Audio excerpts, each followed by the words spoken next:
നിങ്ങൾ ആദ്യമായാണ് ഈ ചാനൽ കാണുന്നതെങ്കിൽ ഒന്ന് സബ്സ്ക്രൈബ് ചെയ്യൂ. പുതുപുത്തൻ വാർത്തകൾ ആദ്യമേ ലഭിക്കാൻ ബെൽ ബട്ടൺ ക്ലിക്ക് ചെയ്യാനും മറക്കരുത്. പന്തീരങ്കാവ് ഗാർഹിക പീഡന കേസിൽ മർദ്ദനത്തിനിരയായ യുവതിയുടെ പരാതി ഭാഗികമായി തള്ളി പ്രതിയുടെ അമ്മ ഉഷ.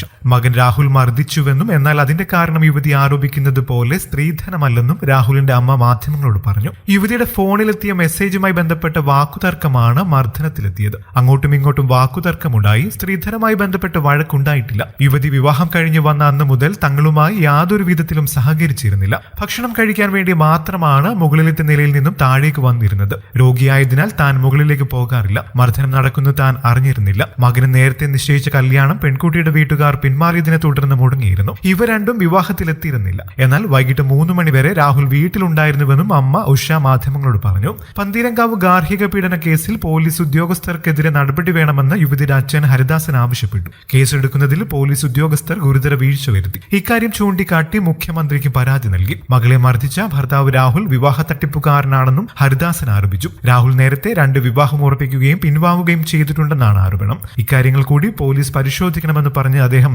കേസ് എറണാകുളത്തേക്ക് മാറ്റണമെന്നും പന്തീരങ്കാവ് പോലീസ് അന്വേഷണത്തിൽ വിശ്വാസമില്ലെന്നും പറഞ്ഞു. അതേസമയം നവവധുവിന് മർദ്ദനമേറ്റ സംഭവത്തിൽ ഭർത്താവിനെതിരെ വധശ്രമത്തിനും സ്ത്രീധന പീഡനത്തിനുമടക്കം കേസെടുത്തിട്ടുണ്ട്. രാഹുലിനെതിരെ കർശന നടപടി സ്വീകരിക്കാത്തതിന് പോലീസിനെതിരെ വിമർശനം ശക്തമായതിന് പിന്നാലെയാണ് നടപടി. ഗാർഹിക പീഡന കുറ്റവും സ്ത്രീധന പീഡന കുറ്റവുമാണ് രാഹുലിന് മേൽ ചുമത്തിയിരിക്കുന്നത്. കേസെടുത്തതിന് പിന്നാലെ രാഹുലിനായി പോലീസ് തെരച്ചിൽ ഊർജിതമാക്കി. കൂടുതൽ വാർത്തകൾക്കും വിശേഷങ്ങൾക്കുമായി ഈ ചാനൽ സബ്സ്ക്രൈബ് ചെയ്യാൻ മറക്കില്ലേ. നന്ദി.